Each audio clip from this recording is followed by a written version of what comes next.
अब वो घड़ी आ गई जब हम अपने महाराष्ट्र योगी आदित्यनाथ जी को सुनेंगे। मैं उनको निवेदन करता हूं कि आए और अपनी बातें यहाँ करें। मुख्यमंत्री योगी योगी योगी योगी योगी आदित्यनाथ जी जिंदाबाद, योगी आदित्यनाथ जी जिंदाबाद। भारतीय जनता पार्टी के क्षेत्रीय अध्यक्ष भैया हाथ में यही है श्री मानवेंद्र सिंह जी, प्रदेश की महामंत्री श्रीमती प्रियंका रावत जी, जिला प्रभारी देवेश कोरी जी, सम्मानित लोग जिलाध्यक्ष चंद्र प्रकाश खरे जी, लोकप्रिय सांसद CRK पटेल जी, भारतीय जनता पार्टी के चित्रकूट से प्रत्याशी और प्रदेश सरकार के मंत्री श्री चंद्रिका प्रसाद उपाध्याय जी, मानिकपुर से विधायक श्यानंद शुक्ला जी, मानिकपुर से अपना दल और भारतीय जनता पार्टी समर्थित प्रत्याशी श्री अविनाश चंद्र द्विवेदी जी, जिला पंचायत अध्यक्ष श्री अशोक जाटव जी, भारतीय जनता पार्टी के सभी पदाधिकारीगण, पूर्व सांसद श्री रमेश चंद्र द्विवेदी जी, भैरव प्रसाद मिश्र जी और उपस्थित सभी भाइयों बहनों, भगवान राम ने इस धरती पर अपने वनवास के कार्यकाल का सर्वाधिक समय व्यतीत किया। ऐसे चित्रकूट की इस पावन धरा को मैं कोटि कोटि नमन करते हुए आप सबका अभिनंदन करता हूं। भाइयों बहनों, भैया हेलो, तो भगवान कामदगिरी की भी चर्चा होती है।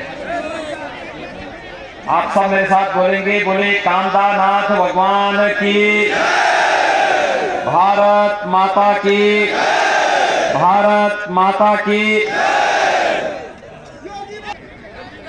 त्रिकालदर्शी ऋषि महर्षि वाल्मीकि भी इसी धरती पर जन्म लिए और उनकी पावन स्थली भी मुझे बगल में देखने को मिला है। हमारी सरकार ने तय किया है, भाइयों बहनों, हमारी सरकार ने तय किया है भी दे देना, बनाओ तुम पीछे कि लालापुर का विकास इतना करेंगे कि दुनिया के अंदर एक दर्शनीय स्थल बन जाएगा।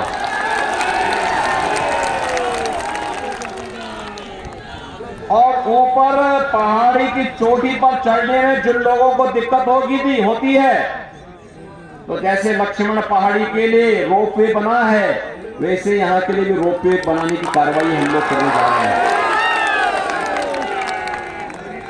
भाइयों बहनों, ऐसे ही राजापुर के लिए भी रामचरित्र मानस के माध्यम से भगवान राम की उस मर्यादा को, उनकी लीला को जन जन तक पहुंचाने वाले मध्यकालीन संत बाबा तुलसीदास जी की भी पावन जन्मभूमि यही राजापुर बगल में है। और भाइयों बहनों, राजापुर का भी विकास हो, समग्र विकास हो, रामायण शोध संस्थान बने, इस कार्यक्रम को भी आगे बढ़ाने की सरकार कार्रवाई बढ़ा रही है। और भाइयों बहनों, जब विकास की बात होती है तो विकास की पहली शर्त होती है सुरक्षा। अब तो कोई डकैत यहाँ पे सिर तो नहीं उठा रहा है। डकैतों के समर्थक होंगे, सपा बसपा के रूप में वही तो है, सपा तो यही है। ये समाजवादी पार्टी विशुद्ध रूप से डकैतों की समर्थक पार्टी है, आतंकवादियों की समर्थक पार्टी है, दंगाइयों की समर्थक पार्टी है। हर पेशेवर माफिया, दंगाई, डकैत समाजवादी पार्टी के साथ प्रत्यक्ष या अप्रत्यक्ष रूप से जुड़ा हुआ है। लेकिन हमारी शर्त थी ना, जब मैं पहली बार आया था मैंने चित्रकूट में पूछा था कि आखिर चित्रकूट में बाहर से निवेश क्यों नहीं आ रहा है, तो मुझे बताया गया था कि चित्रकूट में चूंकि डकैतों का आतंक है इसलिए लोग नहीं आना चाहते। मैंने कहा जब अगली बार आऊंगा तब तक डकैतों से पूरी तरह मुक्त हो चुका होगा चित्रकूट, और भाइयों बहनों आपने देखा होगा चित्रकूट डकैतों से मुक्त है। आज चित्रकूट को हम लोगों ने फ्री जोन घोषित कर दिया है, और यही नहीं 3 नए कार्य चित्रकूट के लिए हो रहे हैं। एक, चित्रकूट में भाइयों बहनों चित्रकूट के लिए हम लोगों ने एक तो दिल्ली की यात्रा आसान बनाने के लिए बुंदेलखंड एक्सप्रेसवे चित्रकूट से ही हम प्रारंभ कर रहे हैं।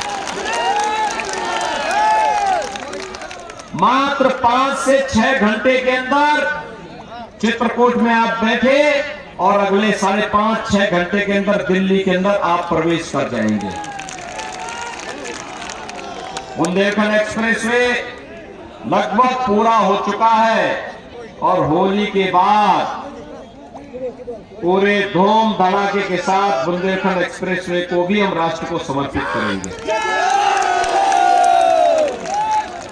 दूसरा, एयरपोर्ट।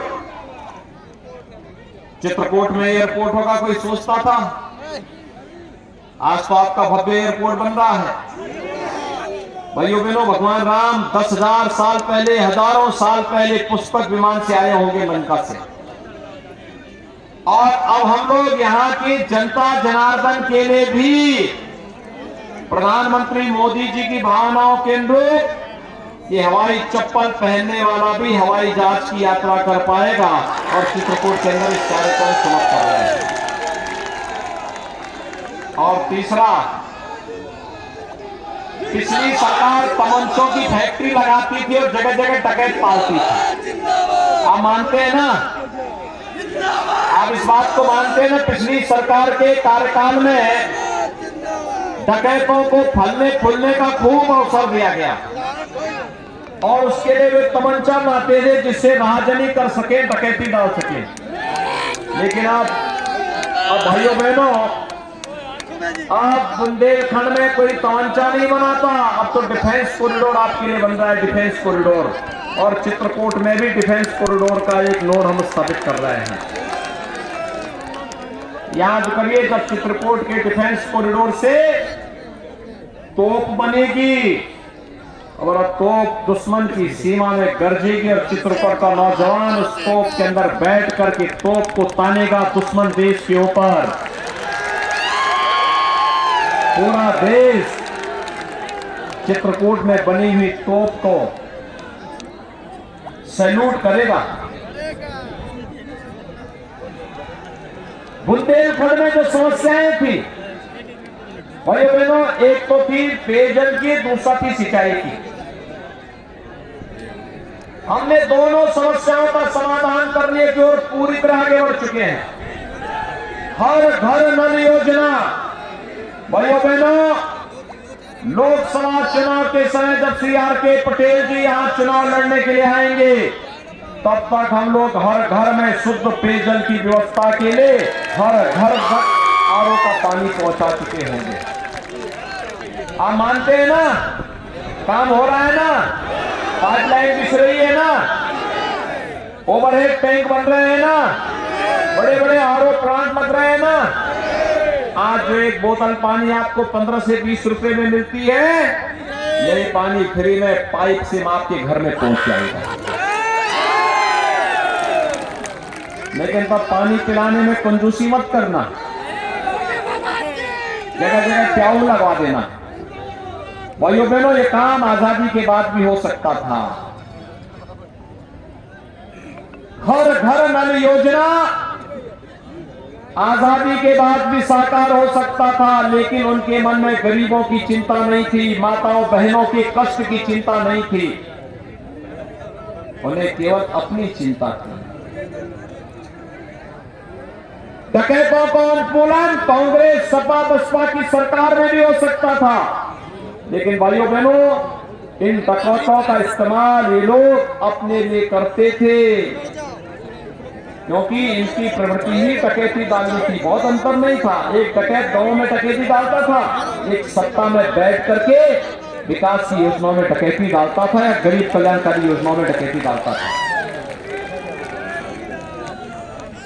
ये एयर कनेक्टिविटी पहले भी दी जा सकती थी, नहीं दिया।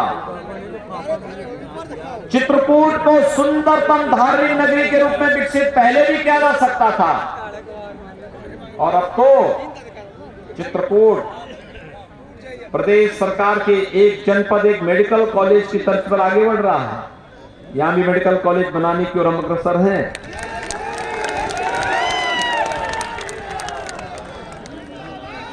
भाइयों बहनों, मुझे एक बात बताइए, चित्रकूट में क्या 2017 के पहले बिजली मिलती थी?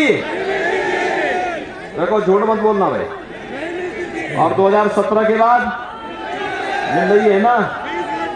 आज कोई भेदभाव तो नहीं होता है, ऐसा तो नहीं होता है कि ब्राह्मण के यहाँ बिजली आएगी और दूसरी जाति के यहाँ नहीं आएगी। चंद्रिका जी ऐसा तो नहीं करते ना? यानी बिजली सबको है ना? सबको बिजली, पर्याप्त बिजली है ना? और ये भेदभाव भी तो नहीं होता है ना कि पहले जो होता था ईद और मुहर्रम में बिजली आएगी और दीपावली होली में नहीं आएगी, ऐसा भेद तो नहीं होता ना? 17 के पहले तो होता था। दूसरा मुझे बताइए, वैक्सीन आपको मिली? कितने लोगों ने वैक्सीन लगाई? सब लोग लगा लिए, आपको धन्यवाद। मैं आपका अभिनंदन करूंगा। ये वैक्सीन कोरोना के खिलाफ देश की लड़ाई का प्रतीक है। और भाइयों बहनों, कोरोना कालखंड में आपने देखा होगा प्रधानमंत्री मोदी जी के नेतृत्व में कैसा कार्य हुआ। कोरोना कालखंड में फ्री में टेस्ट, फ्री में उपचार, प्रवासी हो या निवासी सबको फ्री में राशन, और कोरोना कालखंड में हर परिवार को महीने में 2-2 बार राशन देने की व्यवस्था हुई। मिला कि मिला राशन? दाल, तेल, नमक मिल रहा है कि नहीं मिल रहा है? ये पहले भी दे सकते थे ना, सपा बसपा के लोग भी दे सकते थे ना? नहीं दिया ना उन लोगों ने। भाइयों बहनों, अभी तो हमने कुछ और भी तय किया है। हमने तय किया है सरकार जब इस बार बनेगी, अब होली और दीपावली में फ्री में रसोई गैस का सिलेंडर भी उपलब्ध करवाएंगे। 60 साल से ऊपर की माताओं और बहनों के लिए परिवहन निगम की बस में फ्री में यात्रा की सुविधा भी उपलब्ध करवाएंगे। बेटी जन्म लेगी, बेटी के जन्म लेने के साथ ही हमने बेटी के साथ भेदभाव न हो एक व्यवस्था बनाई है। मुख्यमंत्री कन्या सुमंगला योजना, 15,000 रुपए बेटी को हम देते थे, और भाइयों बहनों हमने तय किया है कि अब इस राशि को 15,000 से बढ़ा करके 25,000 करेंगे। पहले गांव की बेटी सबकी बेटी मानी जाती थी, और इसलिए हमने कहा कि कोई बेटी दहेज के भाव में शादी से वंचित न रहे। इसके लिए मुख्यमंत्री की ओर से बेटी की शादी के लिए 51,000 रुपए का अनुदान हम लोग देते हैं ना। सामूहिक विवाह योजना में 51,000 रुपया मिलता है ना। अब हमने तय किया है इस राशि को 1 लाख करेंगे। देखो, सपा की सरकार के समय वृद्धजनों की पेंशन, दिव्यांगजनों की पेंशन और विधवा महिलाओं की पेंशन उन्होंने रोक दी, तो उनका भी पेंशन रोक दिया। पाप की भी एक सीमा होती है। कितना बड़ा पाप करते थे ये लोग। गरीबों का राशन डकार जाते थे, वृद्धजनों का, विधवा महिला और दिव्यांगजनों का पेंशन भी हड़प लेते थे। हमने तो इस पेंशन की राशि को बढ़ाया। 1 करोड़ वृद्धजनों को, विधवा महिलाओं को और दिव्यांगजनों को 12,000 रुपए सालाना पेंशन दे रहे हैं, और अगले 5 साल के अंदर तो यह तय किया गया है इस राशि को बढ़ा के 12,000 से बढ़ा के 18,000 करेंगे। भाइयों बहनों, यह भी तय किया गया है कि आने वाले 5 साल में हर परिवार के एक नौजवान को नौकरी, रोजगार अथवा स्वरोजगार के साथ जोड़ेंगे।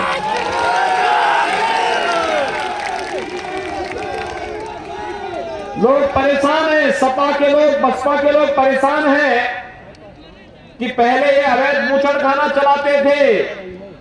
हमने तय किया है न गौ माता को कटने देंगे और न अन्नदाता किसान की फसल को नष्ट होने देंगे। हर गौ जनपद में पर्याप्त गौशाला और हर गौशाला में सीएनजी भी बनेगा और जो गोबर गैस बनेगा उस गैस को फिर सिलेंडर में पैक करके हर घर तक पहुंचाने का काम करेंगे। बाहर से गैस लेने की आवश्यकता ही नहीं पड़ेगी। भाइयों बहनों, सरकार ने यह भी तय किया है कि 1 करोड़ नौजवानों को वर्तमान में टैबलेट और स्मार्टफोन दे रहे हैं। और भाइयों बहनों, 10 मार्च समाजवादी पार्टी ने चुनाव आयोग को कंप्लेंट किया कि युवाओं को देने की आवश्यकता क्या थी। मैंने कहा नहीं, इस पे तो केवल सिपाही खानदान का अधिकार है। यानी उनके लिए विकास का मतलब क्या है? विकास का मतलब उनका यह होता है कि केवल एक खानदान का विकास हो, बाकी किसी को कुछ न मिले। भाइयों बहनों, हमने तय किया है कि 10 मार्च के बाद जब सरकार आएगी तो भाइयों बहनों 2 करोड़ नौजवानों को टैबलेट और स्मार्टफोन मिलेगा। और ऑनलाइन एजुकेशन, ऑनलाइन एग्जामिनेशन या ऑनलाइन कंपटीशन की तैयारी के लिए जो भी डिजिटल एक्सेस का खर्चा होगा वह भी सरकार वहन करेगी। वह भी खर्चा किसी नौजवान के ऊपर या अभिभावक के ऊपर नहीं आएगा। लेकिन भाइयों बहनों, ये सब करने के लिए एक दमदार सरकार चाहिए। और दमदार सरकार तब बनेगी जब चित्रकूट और मानिकपुर दोनों सीटें भारतीय जनता पार्टी जीतेगी। सहमत हैं? सहमत हैं? और भाइयों बहनों, हमने ये भी तय किया है, लोग परेशान हैं, सपा के लोग परेशान हैं। कहने साहब, मुझसे एक दिन बहस होने लग गई, मुझसे बहस कर रहे थे लोग कि साहब विकास क्या हुआ। मैंने कभी एक्सप्रेस हाईवे, हर घर नल, ये सभी काम तो वर्तमान में हम लोग करा ही रहे हैं। तो उन्होंने कहा साहब हमने भी विकास कराया। मैंने कहा क्या कराया? कहा साहब हम लोगों ने हर गांव में कब्रिस्तान की बाउंड्री बना दी। उनका विकास कहां है? कब्रिस्तान की बाउंड्री में। और हमारा विकास कहां है? धामों के विकास में, एक्सप्रेस हाईवे में, हर घर नल योजना में, गांव-गांव की सड़कों के विकास के लिए, चित्रकूट को वैश्विक पहचान, राजपुर को, राजापुर को उसकी पहचान दिलाने के लिए हम लोग कार्य कर रहे हैं। भाइयों बहनों, सभी लोग देखिए, आज शाम को चुनाव प्रचार बंद हो जाएगा। आज शाम को बंद हो जाएगा, केवल कल का दिन है। परसों पहली शर्त क्या है? पहले मतदान। सहमत हैं? दोनों हाथ ला करके मेरे साथ बोलेंगे। जहां तक मेरी आवाज जा रही है दोनों हाथ ला करके। उधर जो लोग बैठे हुए हैं उस चोटी पर जो खड़े हैं वे लोग भी बोलेंगे, भारत माता की, भारत माता की, भारत माता की। योगी योगी योगी योगी योगी योगी योगी। योगी जी से पूछ ही रहे होंगे ना? नहीं मिल रहे हैं, कहाँ मिल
उधर जाओ